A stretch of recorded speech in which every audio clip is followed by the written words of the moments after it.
One of the stories you talked about was of the Native American being over 10 million at one point, now to less than a million. When the European invader came here in the late 1490s, there were 112 million of us in this Republic of the United States. It's not a country, it's a republic. And in less than 500 years, through genocidal practices, through the introduction of diseases that we had no immunity to, and other evil things that he brought with him, arrogance and greed, our numbers went from 112 million to less than a million by 1930.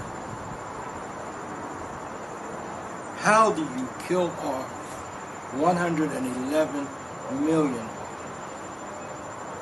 great people, loving people, people that are willing to share whatever they have, regardless of how small it is or how much they got? How do you do that? That's a genocide you don't hear in the history books. Absolutely.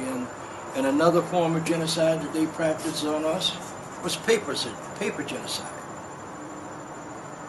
There was a Dr. Arthur Plecker in Virginia,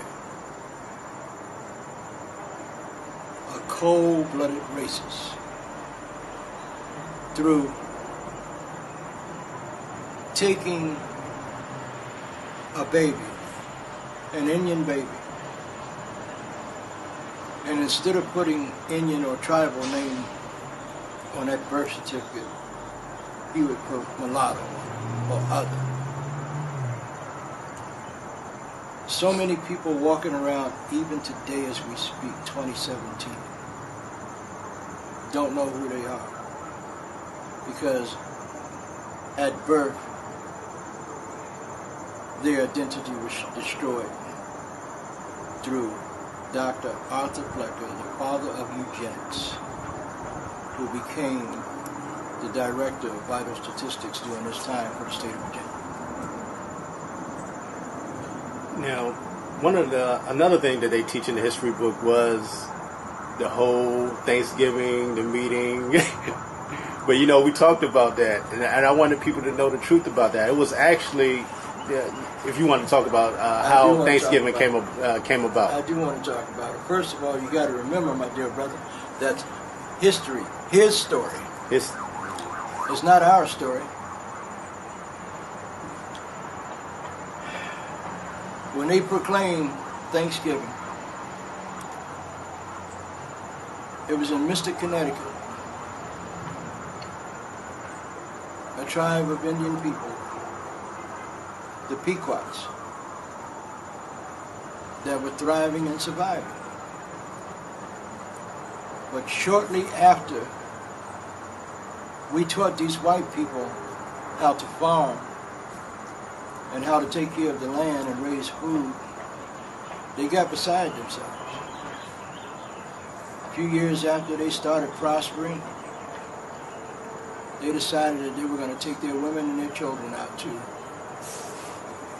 a big field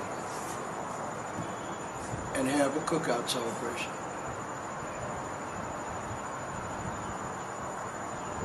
No Indians brought deer. There was never a Thanksgiving dinner with them, according to what they say. Not true. The celebration of Thanksgiving was the men walked off from their families and went further north into Mystic, Connecticut, and he murdered these Pequot Indian children, elders, women, and men. Got them in the enclosure of their habitat.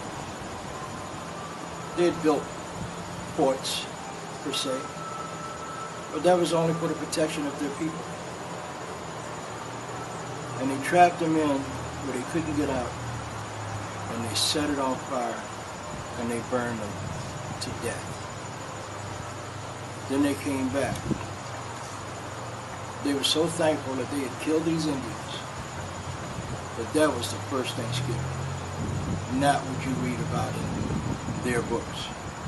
It wasn't until when President Lincoln decided, instead of having it every other day when they were going to different tribes killing them, that he decided to make it once a year, a day of Thanksgiving once a year. True. And let me tell you about President Lincoln. Because Indians, the Dakota and Nakota Indians wouldn't give up. These are the people from Minnesota, North Dakota, South Dakota, up in that area, would not give up. They were fighting, and they captured in excess of 200 of them. And they wanted to hang them all. But Lincoln intervened because of politics, should I say politics. And he said, no, I don't want you to hang them all. Pick 38 of them. And that's how they came up with the Mankato 38. That was the largest mass hanging ever in this country, this republic.